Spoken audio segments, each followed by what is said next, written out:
This is a trailer breakdown for X-Men 97, a revival of X-Men the Animated Series which ran from 1992 to 1997. The show will presumably pick up right where the old cartoon left off, 27 years ago. The trailer leans into the nostalgia with a decades-old TV set.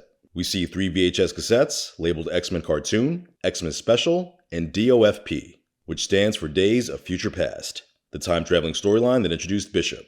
There's a portrait of Cyclops and Jean Grey, and an unopened Colossus action figure that'll no doubt bring a wistful tear to middle-aged men across the country. A commercial plays for the OG series finale.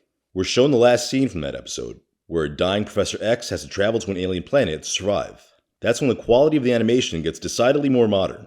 We get a glimpse of Callisto, the eye-patch-wearing leader of the Morlocks, a group of mutants who live in the sewers of New York City, unable to hide in plain sight.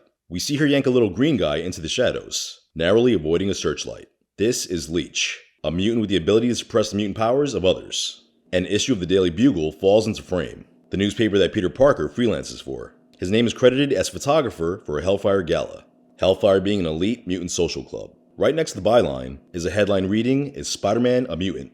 Is it possible we'll eventually get a revival of SpiderMan the Animated Series as well? There's a dramatic reveal of a fallen Sentinel arm, before we see the fully functioning giant robots attack the team. Gambit piggybacks Wolverine and charges his adamantium claws, which, while a cool visual, kinda confuses me. Gambit's ability is to make inanimate objects explosive. Every time he charges one of his playing cards, he essentially turns it into a grenade. So by doing this, wouldn't Wolverine's claws blow up on impact? I'm sure I'm missing something here. Let me know in the comments. Scott and Jean went half on a baby. It'll probably be Rachel or Nathan Summers, who grew up to be Phoenix and Cable respectively.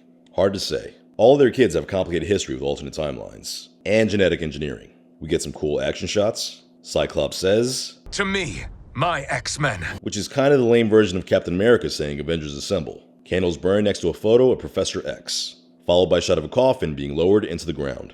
Is the revival confirming that Xavier died after all? Seems that way, since Magneto flips through Xavier's last will and testament. The metal corners of the leather-bound book glow as he uses his powers to float it over to Scott. The news that Charles left him everything would be way more shocking if it wasn't joined by the most 90s thing I've ever seen. If you like this video, be sure to check out our breakdown of Deadpool and Wolverine, and don't forget to like and subscribe.